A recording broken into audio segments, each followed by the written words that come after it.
तो जय हिंद। आज का क्लास में हम लोग पढ़ेंगे क्लास 10 का जो बेसिक जो है वो बेसिक पहला चैप्टर का जो वास्तविक संख्या जो बेसिक होता है उस बेसिक के बारे में कुछ जानकारी को प्राप्त करेंगे।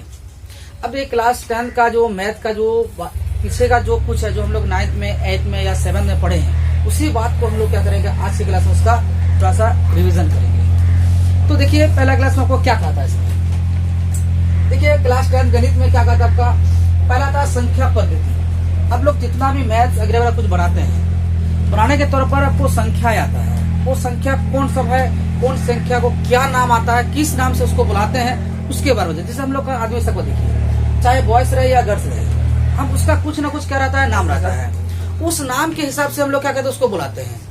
तो उसी प्रकार से हम लोग का जो संख्या जो होती है उस सबका अलग अलग तरह से क्या रहता है नाम रहता है। तो आज की क्लास हम लोग इसी नाम के बारे में जानेंगे कि कौन से संख्या को किस नाम से जाना जाता है। तो पहला आपका संख्या जो आता है क्या था, इसको क्या कहेंगे संख्या पद्धति। इसको हिंदी में क्या कहला आपका संख्या पद्धति। संख्या पद्धति को अंग्रेजी में हम लोग कहते हैं नंबर सिस्टम। अब पूरा मैथ्स यानी जितना भी मैथ्स है सभी मैथ जो है इसी बात पर आपको क्या कहता है डिपेंड रहता है संख्या पद्धति पर। तो संख्या पद्धति क्या कहता है, देखिए जिसमें विभिन्न प्रकार की संख्याओं एवं उनके मध्य संबंधों या नियमों का क्रमबद्ध अध्ययन किया जाता है, संख्या पद्धति कहलाता है। अब बात देखिए आप जितना भी संख्या पढ़ेंगे नंबर पढ़ेंगे उसके कुछ ना कुछ क्या रहता है रिलेशन रहता है, कुछ ना आपका संबंध बताएगा। जैसे कोई समय जैसे एक से हम लोग कोई संख्या शुरू करते हैं 1 2 3 4 5 6 आएगा, या कोई संख्या ऐसा आएगा हम 100 से शुरू करते हैं उसके नीचे की ओर आते जाएगा। एक होता है ऋणात्मक, एक होता है आपका धनात्मक। हम कोई भी संख्या को जो लिखेंगे उसका कुछ नियम होगा, नियम के पाई टू पाई आते। जैसे 1 लिखे, 1 की बाद आपका क्या आ जाएगा 2 आ जाएगा। इसे हम लोग समझ करते हैं यहाँ पर लिखते एग्जाम्पल के तौर पर क्या आ जाएगा, जैसे 1 लिखे, 1 के बाद अगर लिखा जाएगा 2 आएगा 3 4 यहाँ पर क्या हो गया एक तरह का नियम। इस नियम का जो क्रमबद्ध है पाई टू पाई आते रहेगा। देखिए 1 के साथ 1 जोड़ दी तो आपका कितना आ गया 2 आ गया, 2 के साथ कितना जुड़े 1 जोड़े 3 आ गया, 3 के साथ 1 जोड़े कितना आ गया 4 हो गया। इस प्रकार ये हो गया आपका क्रमबद्ध। क्रमबद्ध मतलब होता है लगातार। जैसे एक बैच में बच्चे लोग बैठते हैं, जैसे ये बैठा ये बैठा ये बैठा, ये क्या हो गया लगातार हो गया, इसे कहते हैं हम लोग क्रमबद्ध। उसी के बारे बारे से क्या किया जाता है अध्ययन, उसके बारे में जो जानकारी हासिल होती है उसी को हम लोग क्या कहते हैं संख्या पद्धति कहते हैं। तो ये क्लियर हो गया आपका। अब संख्या पद्धति के अंदर बहुत सारा ऐसा तथ्य है जो जिसके बारे में आप लोग पहले भी पढ़े होंगे। पहले आपका देखिए प्राकृतिक संख्या, ये आप लोग का जानते हैं कहाँ शुरू हो जाता है, क्लास 3 से आपका यहाँ शुरू हो जाता है प्राकृतिक संख्या।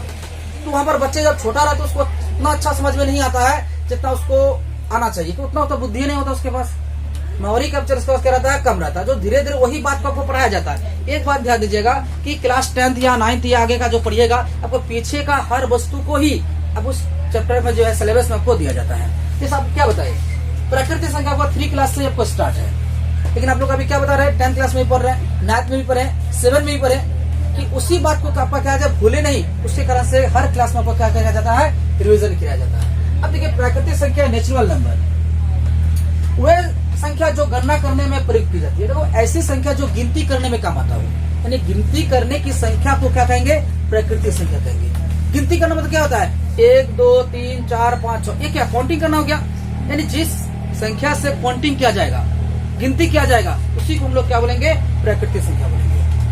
यानी गिनती की संख्या को प्राकृतिक संख्या। आप लोग जानते हैं गिनती करने की संख्या कहाँ से शुरू होता है, तो 1 से शुरू होता है। अब देखिए 1 2 3 4, ये जानते हैं ये डॉट डॉट देने का मतलब क्या होता है, ये अनंत तक है। अब जहां चाहे वहां तक लिख सकते हैं, तो इसके कहने का मतलब का ये है। तो आपको समझ में आ गया हो गया प्राकृतिक संख्या क्या है, गिनती की संख्या को प्राकृतिक संख्या कहते हैं।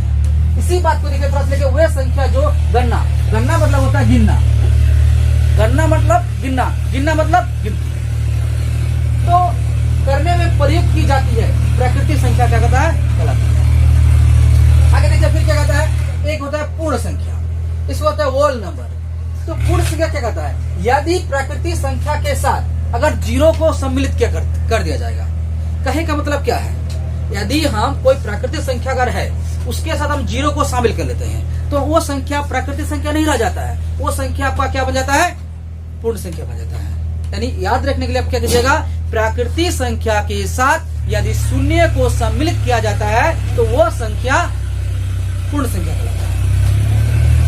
तो अब देखिए यही बात कब लिखे, यदि प्राकृतिक संख्याओं के साथ शून्य को भी सम्मिलित कर लिया जाए वो संख्या क्या बन जाएगा, पूर्ण संख्या कहलाएगा। देखो यहाँ से लेके यहाँ तक वो क्या है, प्राकृतिक संख्या है, इसके बगल में क्या बैठा दिए, शून्य बैठा दिए, तो आपका क्या बन गया, सम्मिलित साथ में हो गया ना, इसी को क्या कहते हैं हम लोग, पूर्ण संख्या। आगे बात फिर क्या आता है, पूर्णांक। अगला आपका क्या जाएगा, पूर्णांक, इसको इंग्लिश में इंटीग्रल्स बोलते हैं। तो ये क्या कहता है, देखिए सभी पूर्ण संख्या तथा ऋणात्मक संख्या पूर्णांक कहलाता है। आप यहाँ पर जाने के पहले अब तो पूर्ण संख्या तो आप जाने आप, यानी प्राकृतिक संख्या के साथ जीरो मिला दिए पूर्ण संख्या बनेगा। सभी पूर्ण संख्या यानी जितना भी पूर्ण संख्या होगा साथ में आपका हो गया ऋणात्मक, यानी इसको बोलते हैं नेगेटिव क्वेश्चन बोलेंगे, तो वो क्वेश्चन आपका क्या आ जाएगा, पूर्णांक कहलाएगा। तो उसी प्रकार का आप देखिए आगे की ओर,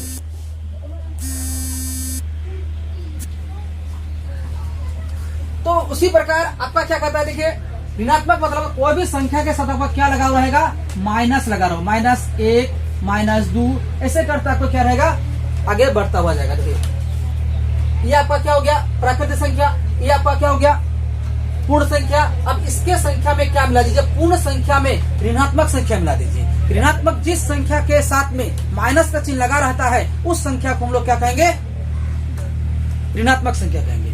अब देखिए यहाँ से यहाँ तक आपका कौन सा संख्या हो गया, धनात्मक संख्या हो गया, और इसके साथ इधर से यहाँ तक देखिए संख्या, ये आपका क्या हो गया, ऋणात्मक संख्या हो गया। ये क्या आपका पूर्ण संख्या, इसके साथ क्या लगा दिए, ऋणात्मक, माइनस लगा दिए, तो संख्या क्या बन गया आपका, वो संख्या आपका पूर्णांक बन गया। आगे देखिए फिर क्या कहता है, धन पूर्णांक। धन पूर्णांक बोलते हैं पॉजिटिव इंटीग्रल्स। सभी प्राकृतिक संख्या धन पूर्णांक कहलाता है, यानी जितना भी प्राकृतिक संख्या आपका आएगा, 0 से स्टार्ट माने 1 से लेकर जहां तक आगे जा सकते हैं, वो सब का सब क्या आएगा, धन पूर्णांक आएगा। धन पूर्णांक मतलब धन का मतलब क्या होता है, जैसे धन का मतलब अच्छा आपका जाएगा जिसके बगल में आपका प्लस का चिन्ह दिया रहे। आप बताइए यहाँ पर आपका 2 देते हैं, इसके अगर कोई चिन्ह दिया नहीं रहता है तब कौन सा चिन्ह को पता करते हैं, अपने वो क्या लेते हैं, इसमें बगल में कौन सा चिन्ह होना चाहिए, इसके बगल में आपका पॉजिटिव रहता है, यानी प्लस का चिन्ह रहता है। यानी जितना भी संख्या आपका दिया रहेगा उसके बाजू में जो रहेगा चिन्ह दिया नहीं रहे तो क्या चिन्ह मानना है हमको, पॉजिटिव का मानना है, प्लस का चिन्ह मानना है। अगला देखिए आपको कहता है ऋण पूर्णांक, नेगेटिव इंटीग्रल्स। क्या कहता है, सभी ऋणात्मक संख्या ऋण पूर्णांक कहलाते हैं। जैसे यहाँ देखिए कहे का मतलब ये ब्रैकेट जो आपको दे रखे हैं इसका मतलब क्या होता है, इसके बाहर में आपका क्या दे रखा है, ये माइनस है, ये आपका क्या है, माइनस है, इसके बगल में सबके पीछे में क्या माइनस, इसको चाहे आप ऐसे भी लिख सकते हैं, -1 -2 -3 -4 ऐसे करके आप आगे करके लिख सकते हैं। यानी जितना भी आपका क्या ऋणात्मक संख्या कहलाएगा आपका ऋण पूर्णांक कहलाएगा। अगला मेन बात आपका जो यहाँ से 10th क्लास आपका यहाँ शुरू हो जाती है, तो 7 से शुरू होता है यहाँ से। अब देखिए 7 क्लास आपका शुरू हो जाता है परिमेय संख्या। तो ये परिमेय संख्या क्या कहलाता है, वह सभी संख्या जिस संख्या को हम P/Q के रूप में लिख सकते हैं। यानी कहने का मतलब क्या हो जाता है, जो संख्या को हम P/Q के रूप में लिख सकते हैं वो संख्या आपका क्या कहलाएगा, परिमेय संख्या कहलाएगा, जहां पर P और Q पूर्णांक और Q बराबर 0 के बराबर नहीं होना चाहिए। अब देखिए इसी बात को हम क्या लिखे हैं, देखिए इस जगह पर, तो परिमेय संख्या को कहते हैं रैशनल नंबर।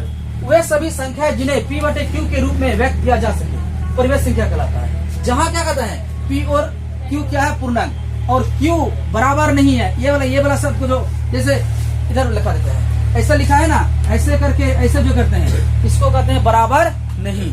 इसको इंग्लिश बोलेंगे नॉट इक्वल टू, ये क्या आपका बराबर नहीं है, किसके बराबर नहीं है, Q के बराबर नहीं है। अब देखिए P/Q आप लिखते हैं, P/ आप क्या लिखे, Q लिखे, P/Q जब लिखे आप बताइए P क्या है, Q क्या है। P इस जगह पर आपका क्या आ जाएगा, अंश आ जाएगा, और Q आपका यहाँ पर क्या आ जाएगा, हर आ जाएगा।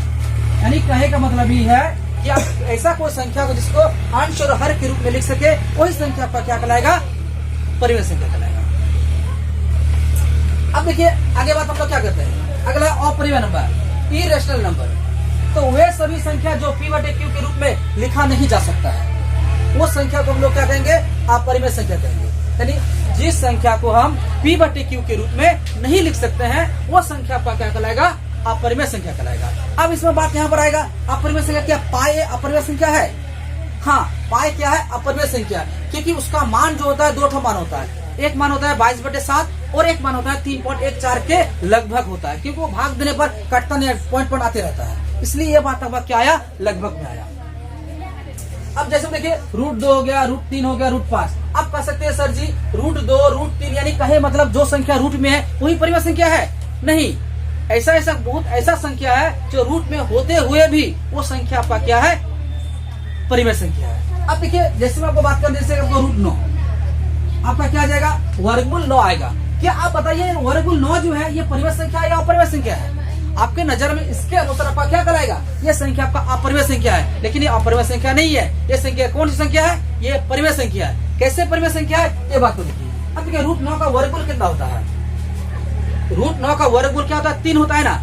अब बताइए 3 जब होता है तो 3 क्या है? आपका परिमेय है या अपरिमेय संख्या है? ये आपका परिमेय संख्या है। अब बताइए √9 पर क्या है? क्या निकल गया? परिमेय संख्या निकल गया ना। इसी प्रकार आपका जैसे √16 हो गया, √49 हो गया, √25 हो गया, जिसका वर्गमूल हो वो संख्या आपका परिमेय संख्या कहलाएगा। जिसका वर्गमूल नहीं हो वो संख्या अपरिमेय संख्या कहलाएगा। जो संख्या रूट के अंदर, जैसे सपोज करते हैं √2 को इसका वर्गमूल नहीं निकलेगा, इसलिए यह संख्या आपका क्या कहलाएगा? अपरिमेय संख्या। √5 इसका वर्गमूल नहीं निकलेगा, इसी कारण से क्या कहलाएगा? अपरिमेय संख्या। √7 इसका वर्गमूल नहीं निकलेगा, अपरिमेय संख्या कहलाएगा। वही √9 आया, इसका वर्गमूल निकलेगा, इसलिए यह संख्या क्या है? परिमेय संख्या है। अरे बात समझ में? कोई दिक्कत? आगे हम लोग बात करते हैं, यहाँ तक क्लियर हो गया। आगे बात करते हैं वो क्या?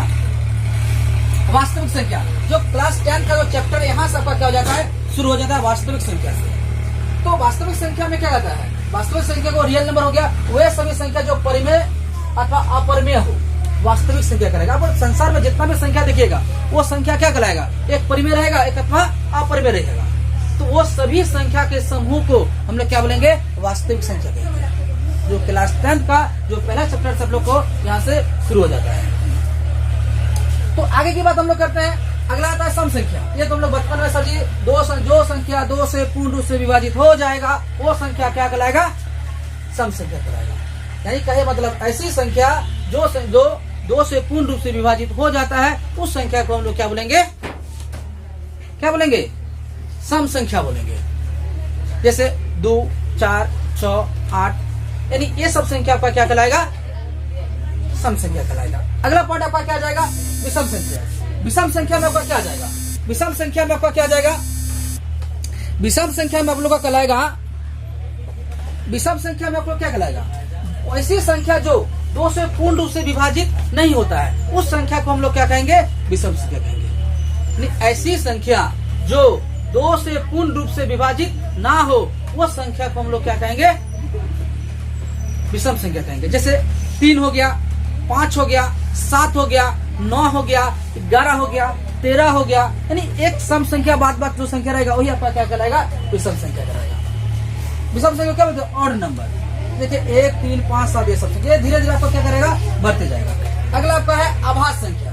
वह संख्या जो एक व स्वयं के अतिरिक्त किसी अन्य से विभाजित ना हो। देखिए ये कितना अपने आप में कितना गर्व फील कहता है। आभास संख्या अपने आप को क्या कहता है? हम अपने आप में क्या है? शेर है। हम जो है एक से ही दोस्ती किया, एक और हम से ही दूसरा कोई भाग लगेगा, इसके अलावा दूसरा कोई भाग लग ही नहीं सकता है। ये कौन कहता है? ये आभास संख्या कहता है हम जो है क्या एक व स्वयं के अतिरिक्त किसी अन्य संख्या से विभाजित नहीं होगा। जैसे क्या आएगा? 1 हो गया आपका, उसके बाद आपका 3 हो गया आपका, उसके बाद आपका 5 हो गया, 11 हो गया, 13 हो गया, 17 हो गया। ये सब संख्या आपका क्या कहलाएगा? 1 से लगेगा व स्वयं संख्या से लगेगा। अब देखिए बात करते हैं 1 और 3। अब बताइए इसमें से कोई ऐसा संख्या है तो दूसरा से भी भाग लगे? अगर इसी की जगह अगर 4 देते हैं, 4 से आपका कितना लगेगा? 1 से लगेगा, 2 से लगेगा, फिर 4 से लगेगा। क्या 3 आ गया ना? अब उसी प्रकार अगला क्या कहता है आपका? भाज्य संख्या, कॉम्पोजिट नंबर। अब इसमें क्या है? वह सभी संख्या जो एक व स्वयं के अतिरिक्त अन्य किसी से भी भाग लग जाए वो संख्या को हम लोग क्या बोलेंगे? भाज्य संख्या। भाज्य संख्या क्या होता है? वह संख्या जो एक और स्वयं के अतिरिक्त अन्य कोई भी संख्या से विभाजित हो जाए वो संख्या क्या कहलाएगा? भाज्य संख्या कहलाएगा। तो आई होप, तो आशा करते हैं कि आप लोग को ये जितना भी परिभाषाएं है आप लोग अच्छा से समझ गया होगा। जहां पर आप लोग को दिक्कतें होगा आप लोग कमेंट कीजिए, उसका रिप्लाई आप लोग का मिल जाएगा। तो मिलते हैं अगले क्लास में 10th क्लास का मैथ के साथ।